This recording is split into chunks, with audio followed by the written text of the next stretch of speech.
tubaarkalla masàllaa laaw la jët Ada Koundoul yaa ma delloosi ci politique Aïda Seck nga nii taxaw mooy suñu magum kër tubaarkalla suñu ñaari kër yi genn kër la te yàlla xam ne dara daraja yonent bi ca Medina kenn du la nax man bawoon naa politique man wali jum laa doon politiqueal mosuma politique Géejawaay maa taxaw ci biir Géejawaay maa ko wax te nëbbuwuma laqtuwuma man yaa ma delloosi waat ci politique yow Adama Maram bu la tegee juree ak Abdou Koundoul Ndeye Thiam di sa tante ak soxna Ami laaw la cet ba guma leen ne lim yow tubaarkalla boo jëmbee dana neex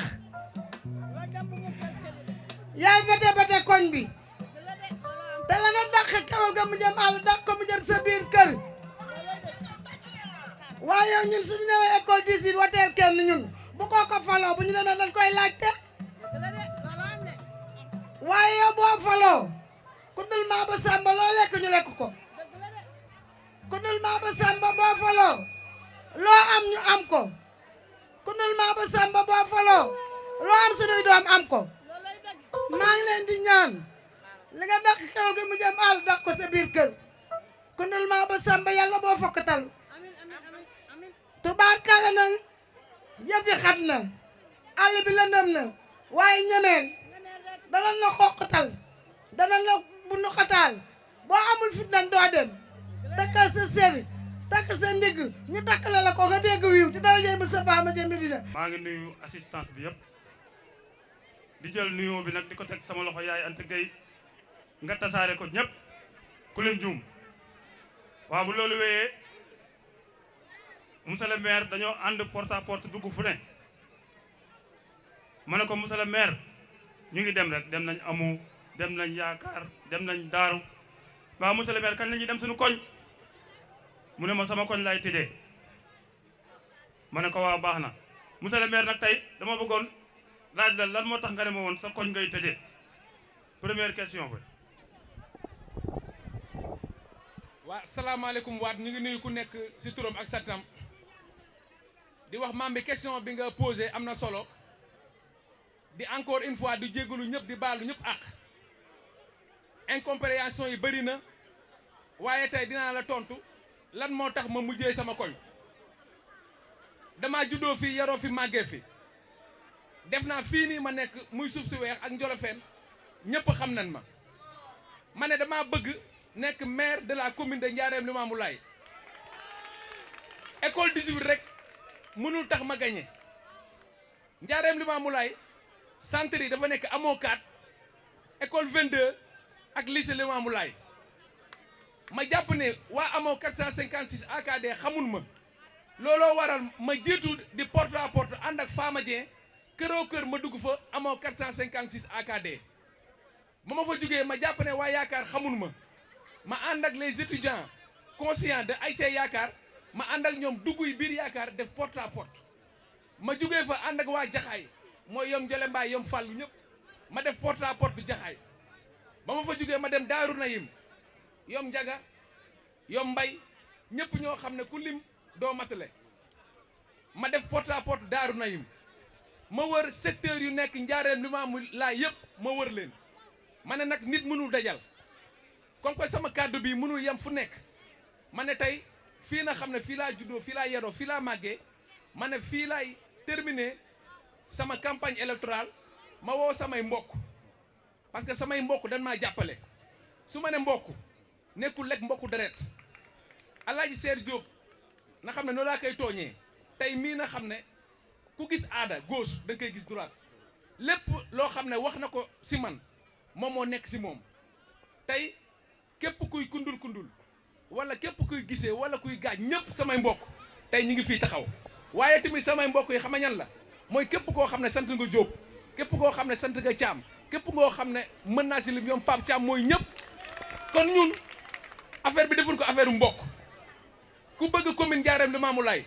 mbir bi du waasoo mbir bi du diine ñun dañoo ñëw taxaw ne lii mooy suñu programme lii mooy suñu projet Alaaji Mamba Diallo lii moo waraloon ma wër koñ yi ba pare ma mujjee fii sama koñ muy Njolofeen suuf si weex jërëjëf. tàccu leen loolu loolu am na solo. waaw monsieur le maire deuxième question bi mooy candidat yëpp li ñuy wax mooy nañ fi jëlee diw nañ fi jëlee kii yàgg na fi kii nangam ma ne leen du loolu nit boo koy fal da nga koy fal ci programme waaye da ngay dégg faral di jeunes yi dañuy wax naan nañ fi jëlee diw rek ku ñëw baax na non du noonu ku ñëw ak ay programme lañ soxla monsieur le ministre monsieur le maire maa ngi jum sax yàlla na ko yàlla def question bi mooy lan mooy programme bi sa programme laa bëgg nga wax ko waa Njolofeen ak li ko wër man sax damaa tuddee quartier bi dama fa tuddee rii bi dama ko tuddee rii Maabo angle Tukulóor géwél waalo merci beaucoup comme lu ñuy wax le damay waxtaan nag askanu Njaareem Limaamulaay di leen wax ne même porte à porte yëpp loo xam ne def nañ ko tey ku dëkk Géejawaay dëkk Cheikh Wade dëkk Njolofeen doo ragal waaye ñun on répond pas aux provocations xam nga ñun nan la ñuy répondre tey mooy lu ma wax sama gars yi képp koo xam ne ñëw nga indaale violence ñun xam nga la ñuy répondre ñun réalisation la ñuy répondre ak programme tey yaa ngi koy wax fii léegi ñun avant ñuy wax programme xam nga programme yomb na ku si nekk mën nga bind waaye tey ku dugg YouTube wala Facebook muy engagé pour l'action sociale booloo defar suñu Sénégal ñun dañoo def ay réalisation yoo xam ne nit ñi teg nañ si seen bët donc ñu ne réalisation yooyu ñu def au lieu ñun ñuy ñëw naan dañuy def ay programme dañuy réaliser ba pare lépp loo xam ne mën nañ ko benn tey suñu defee maire de la commune de Ndiarème Limamoulaye deen si def fukk damay wax gars yi bëgg falu bum tax mukk nga wax loo xam ne mënoo ko wala ngay wax loo xam ne amoo ko tey lu leer laa leen wax ku war a nekk maire de Ndiarème Limamoulaye suñu borom bind na koo pare 23 janvier su jeexee ñun ñii ñëpp mooy le 24 janvier ñun ñëpp dañuy xëy tey ñun ñoo bokk ndey ñun ñooy naanandoo ataaya damay wax gars yi surtout candidats yi di leen woo à la non violence xam nga lu tax tey askan bi ñi ngeen di xeex ak def naa ni jaruñ ko parce que ñoom tey seen bopp duñ toj duñ gaañu tey ñun fii koñ bi ñoo ko bokk ndey ñoo bokk baay jarul xasante jarul saagante parce que ku si nekk nit mën nga ñëw présenter sa programme démocratie lañ wax ku si nekk mën nga ànd ak ku la neex tey soo leen jëlee samay mbokk am na ñoo xam ne tey bokk nañ fële ñeneen ñi bokk feneen mais teewul samay mbokk ñu ci bëri tey ñi ngi ànd ak man waaye am na ñoo xam ne ay mbokk jàmbur la tey gis nañ sama programme looloo tax tey ñu ñëw ànd ak man pour wax leen ne nag affaire bi réalisation la ak programme di leen wax gars yi dafa am lu naan élection yi dama koy wax chaque fois nekkul élection présidentielle nekkul élection législative élection gox-goxaan lañ wax nekkul affaire de parti dañoo war a teg ci gox bi kan moo xam gox bi maam bi dama koy wax fii te dama koy waxaat di ko répété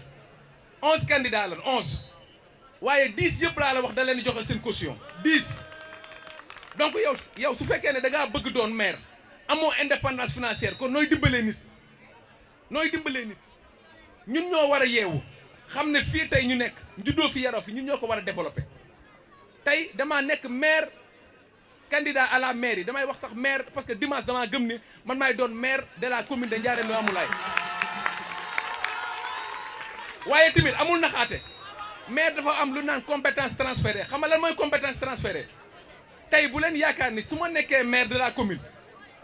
sama domaine compétence éducation xam nga fan la yem si école élémentaire yi la yem donc Baba Dagg bul ñëw nu mukk na ma maire damaa soxla CS3 nga defar fa foofu bokkul sama domaine de compétence tey su ma nekkee maire au niveau de la santé mooy poste de santé amoo 5 bi foofu la sama compétence yam nogay soo ñëwee nga ne ma dimbaleel dispensaire docteur Mbaye mënuma ko parce que foofu mairie de Sam Notaire la bokk loolu mooy deuxième compétence transférée yi tey su ma nekkee maire éclairage moom mooy sama domaine tey pourquoi ñu ñuy nax ça fait 3 mois ba ngi 3 ans laa mën a wax lamp yi tàkkul ñu xaar ba élection des 2 semaines ñu taal lamp yi pourquoi ñu ñuy nax tey ASC Jamono 2 bii nga xam ne fii laa nekk président bi parce que man maay président ASC Jamono 2 tey suñu bëggee fubali ji amul terrain parce que xale yi fu ñu waroon fubale terrain yëpp lañ jaay dañuy mujj obligé di dem amoo di fubali ji pourquoi loolu xale yi léegi amul espace boo xam ne dañ koy gérer te ci compétence maire yi la bokk 9 domaines compétence yoo xam ne dañ kaa jox askan bi man su ma nekkee maire si loolu laa yem sama yaay su ñëwee na ma dimbale ma marché Njaareem wala marché Maam Jaara moom jur de du ma si mën dara parce que xam nga lu tax marché yi lu muy dugal ñaar yooyu pour maire bi la nekkul pour sama yaay nekkul pour Ndey Caam nekkul pour sama papa loolu dafa war a leer ñu xam ko fu may daanelee di wax mooy ñun mooy suñu problème éducation te éducation base bi su baaxul mooy fondement looy tabax su baaxul dara du dem enseignants yi ak professeurs yi ñu ngi fii plus de 4 milliards lañ génnee waa pouvoir bi tey ça fait 1 mois professeurs yi ñi ngi grève parce que dañuy réclamer seen i indemnité jàngaleetul pendant ce moment suñu doom yi ñoom demul jàngale ji demul jàng ji ñun ñoo war a jug defar lii loolu noonu nag ma la wax moom mooy 9 domaines compétences yoo xam ne tey ku si nekk ñun mën nga nekk maire parce que maire compétence yi dana ko bindal tegal la ko waaye xam nga maire yi fa la liy rawantee mooy maire day indi amélioration tey man ma nekk ingénieur à la Sonatel su ma nekkee maire xam nga ban évolution laa mën mooy tey fii nii képp ku fi soxla extrait def naa jour boobu di nga perte journée pour que yow nga am extrait bi Souleymane Thiam yow xam nga bu baax ne yéen ñu nekkoon Europe ñun ñi ñëpp tey bi soo soxlaa papier en Europe da ngay dugg si site web bi def www.mairie-ndiarème-limamoulaye.sn fii ñëpp am téléphone nga ñëw dugal say données ñu jox la sa extrait nga tiire ko nga dem liggéey ji pourquoi loolu compétence yooyu mënul ko te am na fi waaye tey su ma nekkee maire lépp luy wàllu commerce mënuma ko nekkul sama domaine damay dugal foofu lan moo tax ma ne damay liggéey ak sama xarit muy Baye Lamine Koundoul ñëpp xam nañ ni ba mu jàngi jee Tunisie su ko neexoon day dugg si bureau yi waaye tey da ko fayitin créer 2 entreprises ba pare mi ngi jël ay liggéey donc moom loolu mooy liggéeyam moom lañ koy jox Seydou Diop ñëpp xam nañ ko mi ngi si nettoiement bi kooku loolu mooy profilam loolu mooy compétence am donc ñun suñu nekkee maire loolu noonu Seydou Diop moo koy yor parce que mooy domaine am di wax Adja na xam ne moom mooy sunu responsable féminine chaque fois dama koy wax 8 mars 2013 laa commencé financement avec Adja xam nga lan moo tax ma jox ko Adja sama yaay ba mu ñëwee ñoom ñu demandé financement dama ne maire man sama yaay du ma leen jox financement xam lu tax moom actuellement soo ko joxee financement xaalis bi da nga ko jeté par la fenêtre lu mu si mën ma jël Adja ne ko Adja kaay moom laa njëkk formé ma ne ko dëgg la yaa ngi jàngale waaye xam na lay def avant ma lay financé dama lay yóbbu nga dem defi formation donc def naa ñëpp ñu nekk fii te fekkee lu may wax mi ngi ci sama page Facebook te ñëpp ñoo xam ne gis nañ ko Baba Dagg chaque fois da ngay laaj Adja ko jinjeer bi jinjeer boobu ñoo ko yóbbu formation tey mu la koy jox ba tey mu am entreprise am donc ñun forme de financement yooyu looñu def nekkul nag dañuy ñëw jox nit ki xaalis parce que dafa maa neex ñun loolu duñ ko def maam bi ñun loolu la nekk am na ñoo xam ne tey ñun ñu fi nekk ñu si bëri politique nekkul suñu métier tey profil yi ma la wax yëpp soxlawul xaalisu aada tey bis bu nekkee maire te dama kaa wax fii xaalisu aada yaa may jël te ma wax ko man su ma nekkee maire Ndiarème-Limamoulaye salaire lu maire bi xam nga ñaata la 500000 la man soxlawuma 500000 salaire lu maire bi dama koy jël delloo ko askan bi man su ma nekkee maire te maa ko wax fi devant les télévisions soxlawuma 500000 salaire lu maire samay conseils yi aussi xam nga lan mooy liggéeyu conseil un conseiller municipal waroo dem maire yi à part délibération conseiller da nga war a toog kër nga liggéey su fekkee yow problème am na ci kër gi nga xool yow noo koy réparer waaye tey nit day ñëw di la campagne naan la votel ma soo ma votelee su ma nekkee maire yi naa la wutal liggéey mais yow kooku mënul wutal boppam liggéey nan la lay wutalee liggéey moo tax sunu yaay yi ñoom ñoo war a yeewu dimbale ñu parce que au soir du 23 janvier élection yi raw gàddu la tey lii nii ma fi wax yëpp su fekkee nekkuma maire de la commune mënuma ko def ñun liggéey nañ 50% pour le moment lépp rafet na waaye man damaa jàpp ne comme sama xarit bi ni mu ko waxee des na 50% mooy le jour du scrutin moom moo gën a am solo di ñaan nit ñi ñu teel a ñëw 8 heures ñoom ñu ñëw rang na xam ne avant midi ñun dinañ voté na xam ne à 16h suñu amee tendance yi Jules Thiam yow ak Antamara loolu ñëpp dinañ si liggéey ak ñëpp ñoo xam ne soxla na leen ñun à 17h Ada Koundoul sera déclaré maire de la commune de Ndiarème Limamoulaye. jërëjëf yaakaar naa leer na ci bopp ñëpp yow nag mooy yow dama laa mere mere naa la li tax ma mere la mooy laal nga waalo yi laal nga maamoy laal nga ñëpp waaye ndaa daal léegi dégguma ko ba léegi te man pël laa damaa fekkee benn werante sànq bi may ñëw ñaar ñuy werante ñoom ñaar ñëpp kenn ki naan élection yi ñaari élection la ñaari voté la kii naan ko benn la ma bëgg nga leeralal askan wi ci seen bopp élection yi nan la ak naka la. merci beaucoup maam bi question bi am na solo maa ngi koy wax léegi fii na xam ne fii la nekk muy Guédiawaye dañoo wax élection locale waaye dafa doon élection commune ak élection départementale ñaari yoon ngeen di voté donc Modou damaa bëgg nga indi ma spécimen bi ma wan ko nit ñi donc su fekkee ni yow bëgg nga Ada Koundoul nekk maire de la commune de Ndiarème Limamoulaye normalement 7 heures war nga yeewu parce que élection yi raw gàddu la wax naa ko te surtout jigéen ñi jàppalee ne loolu leen di dugal juróomi at la waat moo tax sooy dugal xalaatal bu baax ci sa avenir doom xalaatal bu baax ne la 5000 francs yu la joxe wala 10 000 francs yi loolu noonu sa doom mën nañ ko former ba tey sa doom au lieu mu lay jox ay 10 000 francs mu am métier boo xam ne dina la jox 100 000 francs nga am indépendance sooy dugal xalaatal bu baax looy dugal au soir jour 23 janvier bii mooy gox yu bees moom ngeen di njëkk dugal pour ma nekk maire commune Ndiarème Limamoulaye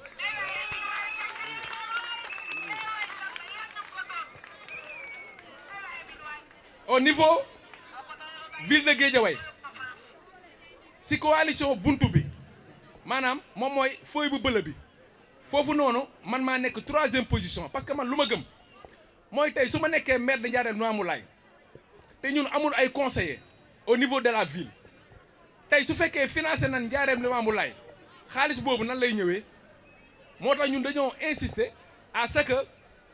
Antamar na xam ne c'est un docteur mi ngi si liste bi au niveau de la ville sunu papa Ibrahima Ndour mi ngi si liste bi au niveau de la ville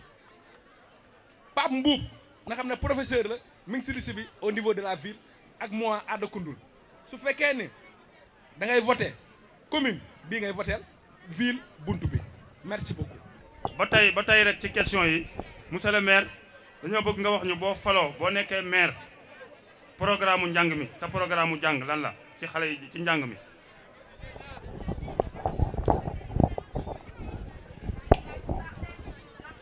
merci maam bi wax naa ko léegi su ma nekkee maire maanaam école élémentaire yi moom mooy sama compétence foofu la yem école élémentaire yi mooy école élémentaire amoo 4 22 école 18 Amane Ndiaye dëgg si foofu noonu avant may xuus mooy école et son milieu da nga ko fa gisoon sunu yaay yi tey comme que dañoo ñëw pour sensibiliser ñun de temps yi ñuy jàng sunu yaay yi daawun gëj école waaye tey su fekkee da ngaa dugal sa doom école ba